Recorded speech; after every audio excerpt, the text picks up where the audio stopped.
Video series. I want it to be an exhaustive video encyclopedia, in effect. And I called it The Complete Creation. Posted the first video on YouTube, which I was very frustrated with by the time I got it finished, and it became number 5 most discussed video on YouTube within 3 weeks. So it was really encouraging in that regard. And I know Dr. Scudder and Pastor Scudder had asked if I could come back and do a lecture series for Dayspring. And so I contacted them and said, look, I'm spending 30 to 50 hours for every half-hour session here. If I'm just going to reinvent the wheel, why don't we do it here and record it? So I really appreciate the kind camera crews and this church for hosting this event. And I'm going to start off where I started with the original video, and that is just, number one, what is creation and evolution, and who cares? I'm a very practically minded person, and even with Christianity, if your Christianity, where does your Christianity cause your rubber to meet the road? How does Christianity affect your life? If it doesn't affect your life, why are you a Christian? You see? So I want to start off with why it matters, okay? Now, first things first, creation and evolution is an attempt, they're both an attempt, to answer the 4 great questions of life. Who am I? Why am I here? Where did I come from? And where am I going? The 4 great questions of life. Now, evolution attempts to explain this without a creator God. I'm going to justify that statement later on because there are a number of people out there who believe that evolution can be fit into the Bible, that evolution can be fit into Christianity. I'm going to show you over the next several days why that's just simply impossible, why that's bad science and bad theology. Okay, it's horrible theology and horrible science. But most people don't stop to think about it, so we're going to cover that. Evolution claims that the universe and planets basically arose from a giant explosion, the Big Bang, some 20 billion years ago. What's a billion years among friends? It's around there, okay? The Earth cooled into a solid ball roughly 4.5 billion years ago. So you had this massive explosion. You had all this molten material floating around space that gradually compressed, cooled into a solid ball, which now became Earth. Life somehow came about from non-life. In other words, life came from a rock. Think of it that way. Via an unknown supernatural process. Now, I offended a whole pile of evolutionists by saying that, okay? Evolutionists believe in the supernatural. They just don't know it, okay? So again, I'm going to explain that why later when we get into the biology of it. And I'll show you there. I touched on that a little bit last night. It operates on genetic drift and mutations combined with natural selection to turn a few simple organisms into the diverse, complex life we see today. So the key points there, genetic drift, mutations, and natural selection. And, of course, this took many, many, many hundreds of millions of years. Evolution is a slow process. And that's where we're going to start today, those old ages. Now, creation, okay, is, of course, known by a number of names: scientific creation, biblical creation, creationism, special creation. It is based on the biblical account of creation, Genesis chapter 1 in the Bible. There are a number of creation myths, as they refer to them as, and we might touch on those a little throughout the series because they're kind of interesting. Myths usually have a basis in reality, and they've been warped throughout the years as it's been handed down generation to generation. It gets changed and modified. Vishnu the fish god, for instance, we're going to touch on that, and I'm going to show you why I'm convinced that Vishnu the fish god was actually Noah, and that they actually made a religion after Noah, and I'll show you why later on. The creator God, whoever this creator God was, I believe it is the Lord Jesus Christ himself. I believe that is who the creator is, named by name in John. The Creator God created the universe, the earth, and all life in a literal 6 days, roughly 6,000 years ago. Anybody know how we know it was about 6,000 years ago? Nobody wants to even try, eh? That's okay. You know all those long, boring genealogies throughout the scriptures that you gotta wade through? Why do you think those are there? They're there for a reason. God does nothing by chance. They're there for a reason. It's so we know the history of the world. That's precisely why they're there. And, of course, this is key. You all know the story of Noah and the flood, and we're going to touch on that today. In fact, that's going to be the emphasis of this morning. If there has been a global flood, which, according to the Bible, happened about 4,500 years ago, we should see evidence for that. That's not a maybe. This is a flood that covered the entire planet. If it happened, the evidence will be there. So is there evidence for it? Oh, yeah. Wait till we see it. Okay, now this is what creation science is not. I found I've had to clarify this because a lot of people think that creationism is a religion. Creationism is, for example, Christian science. I get that a lot. It's not Christian science. That was, I forget the name of the person who started that cult. I'll call it that, for lack of a better word. But it is not Christian science. It is not, as much as the media would like to promulgate it as, it is not religion versus science. On the contrary, science and the Bible interweave beautifully. And I hope to show you why over the next several days. Excuse me. I want to explain what I mean by this. I use the terms evolutionist and anti-creationist. The reason I do that is because the vast majority of evolutionists I've met and I know are wonderful people, good, honest people. They're not closed-minded. They're not stupid. They've just never heard of creation, and they've never heard the other side. And many of those people have attended my lectures. They loved it. They weren't offended at all. It's the anti-creationists. For instance, many atheists use evolution as an excuse. Atheism is their religion, but they can't have a God in their religion, so they have to come up with a way for how did we get here? And evolution is their lame excuse, frankly, to hate God. That's really what it boils down to. I speak by experience there, okay? So there's a difference between evolution and an evolutionist and an anti-creationist. I'm curious, how many people have heard of the Raelians? Nobody. Well, maybe you have to be from Canada to hear about them. They come from Montreal, of all places, it figures. The Raelians are, excuse me, a religious group, if you will. In Montreal, you walk into their building and they have a gigantic DNA molecule because they believe that you were engineered here by aliens. And that's where we came from. Now, at first, that almost sounds like an impressive answer to the question, where did we come from? It's not. It's actually an intellectual cop-out.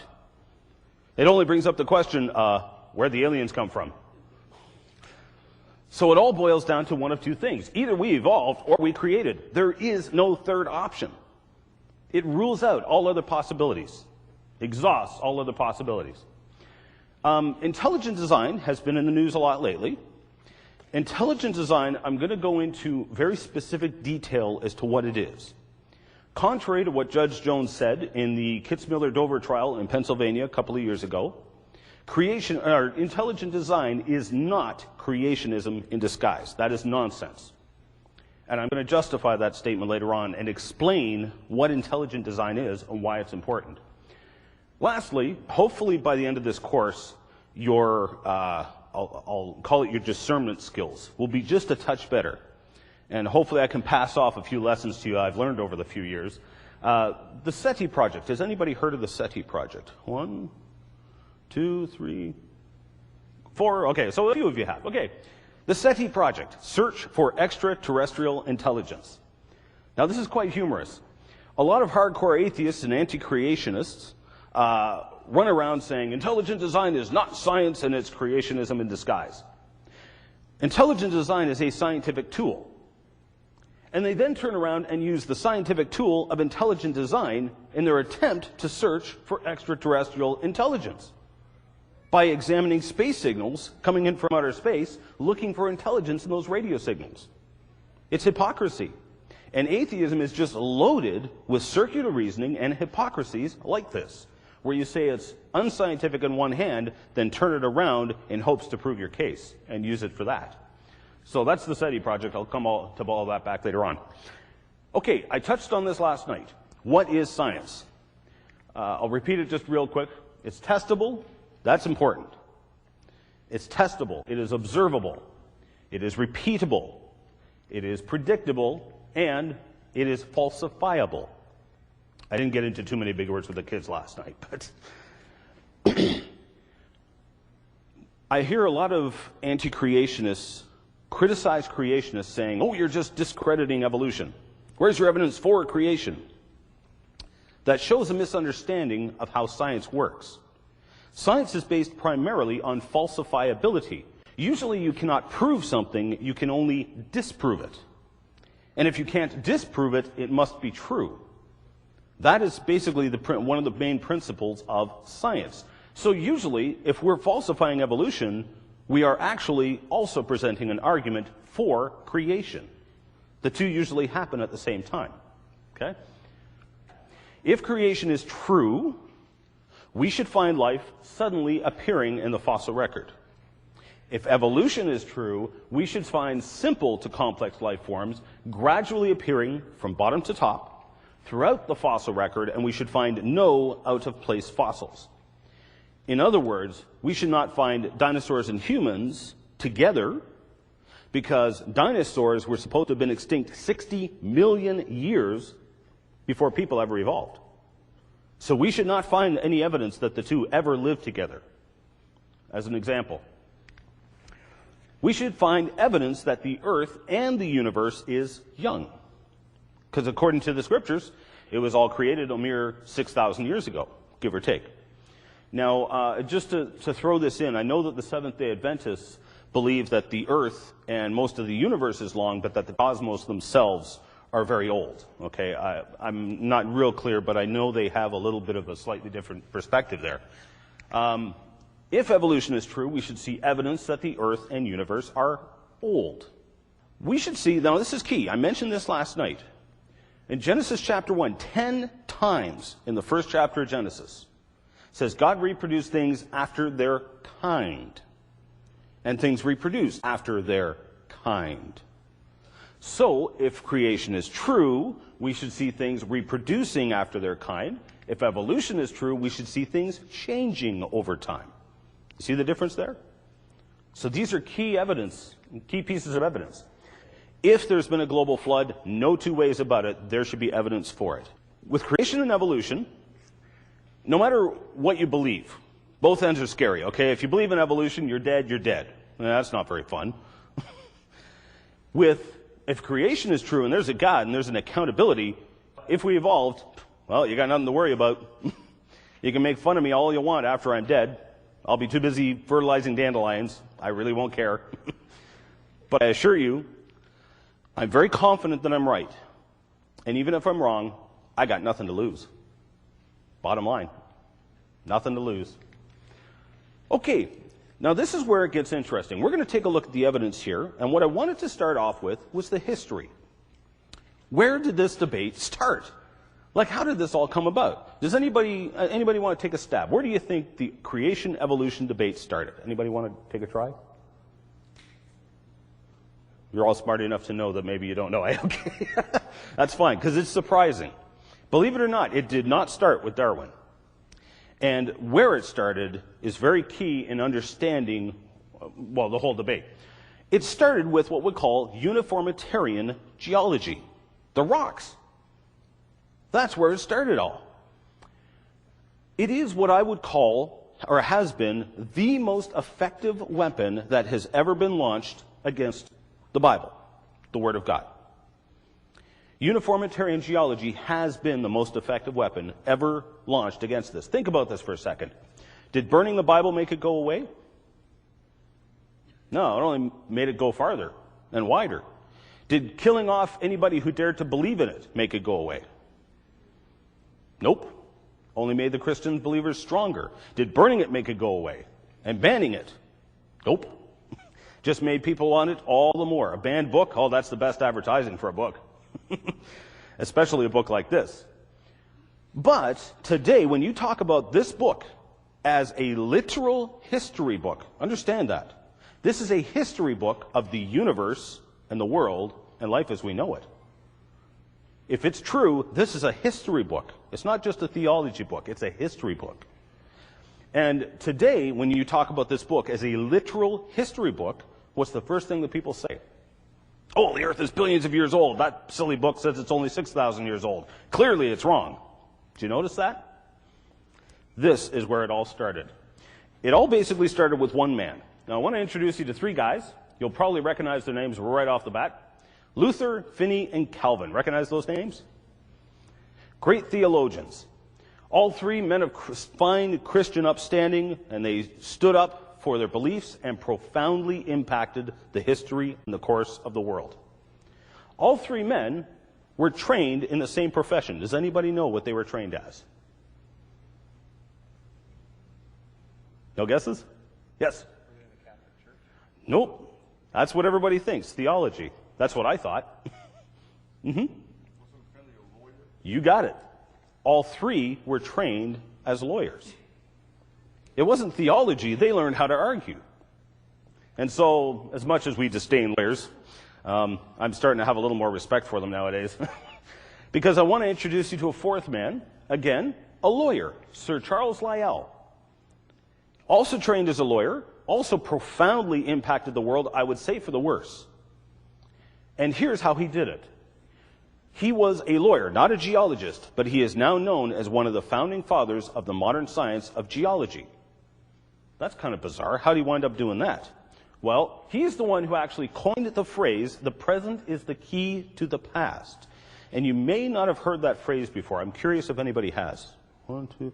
Yeah, all the older folks. Oh, we got some younger people too. Okay. He coined the phrase, the present is the key to the past. That is a loaded statement.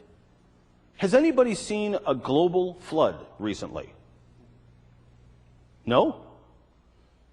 So the present is the key to the past. That means, in effect, what are you saying? There has been no global flood in the past. Did you catch that? Very, very subtle. Very subtle. But he's a lawyer. That was his tactic. It was a subtle argument. Instead, I would argue, number one, the present cannot be the key to the past. It can't be the key to the past. I'm going to show you evidence why the present can't be the key to the past. I would also argue, and this is from my good friend, Professor Emmy Clark, I would argue instead the Bible is the key to the past. The Bible can be the key to the past, and I'm firmly convinced it is. I'm going to show you why. Let's start off with some kind of dark secrets that Lyell had. We would not have known what Lyell's intentions were, except that after he died, his sister published his private letters and correspondence. And in one of his letters, he wrote to a friend, I had conceived of the idea 5 or 6 years ago that if ever the Mosaic chronology could be set down without giving offense, it would be done in an historical sketch. Let me translate that for you. I came up with the idea 5 or 6 years ago that if ever the history according to Moses, the Bible, could be discredited without offending its believers, I would do it by making up my own history. Did you follow that at all? Let me repeat that. I came up with the idea 5 or 6 years ago that if ever I was to discredit the history according to Moses, I would do it by making up my own history. So we would not have known his intentions. This had nothing to do with science. This had everything to do with one man's religious motivation to discredit this book. And so he spent his life going around the world trying to find evidence to back up his history that he created.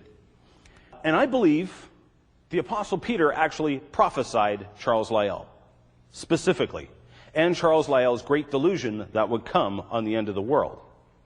Specifically in 2 Peter chapter 3, verse 3, knowing this first, in the last days there will come scoffers, walking after their own lusts, and saying, where is the promise of his coming? For since the fathers fell asleep, get this, all things continue as they were from the beginning of creation.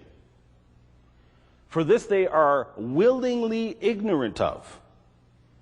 that by the word of God the heavens were of old, and the earth standing out of the water and in the water, whereby the world that then was, being overflowed with water, perished. Get a load of this. The Apostle Peter said that in the last days, scoffers would come saying, all things continue as they were since the beginning of creation. Gee, doesn't that sound an awful lot like the present is the key to the past? Do you see the connection here? And Lyell willingly was ignorant of the global flood. He was trying to discredit the history according to Moses, specifically on the grounds of the global flood. I believe the Apostle Peter actually prophesied Sir Charles Lyell and his great deception that would come in the end of the days. Now, anybody know where that is? Niagara Falls? This is actually Niagara Falls. The reason I have it up there, this is where Charles Lyell, one of the places Charles Lyell visited in an attempt to back up his history. Now, what I find really ironic, a lot of anti-creationists run around criticizing us creationists, saying, oh, you're operating in pseudoscience. You've gone looking for the evidence to back up what you want to believe. Isn't it ironic that that is precisely what Charles Lyell did? So the foundations of geology and the foundations of almost all of the supposed evidence for evolution are founded in their very definition of pseudoscience. Evolution is a pseudoscience. Now, Charles Lyell went to Niagara Falls, and he must have been fascinated by what sure looked to be a really good clock, a geologic clock. When he got there, this is roughly where the falls were, that red dotted line. So basically, if you go to the falls, the water is going over the falls, and if you're looking behind, you can actually see that it's eroding out a scour in behind the falls. The reason that is because the hard top is limestone, very tough rock. Beneath that is a softer shale. So the water coming down splashes up, erodes out the shale. You wind up with a cavern in behind, and the falls collapse. And then it erodes that rock away. And so what happens is your falls slowly crawl backward every single year. While Lyell was there, he asked a local resident, he said, how fast are those falls receding? You'll notice that he did not go out and systematically measure the recession rates, as any good scientist would. He asked a local resident. The local resident said, well, I've been eyeballing it between this tree on this side and a tree on the far side, and I would say it's eroding about 3 feet per year. So, did Lyell go and measure it? Nope. Did he use the local resident's ballpark guess? Nope.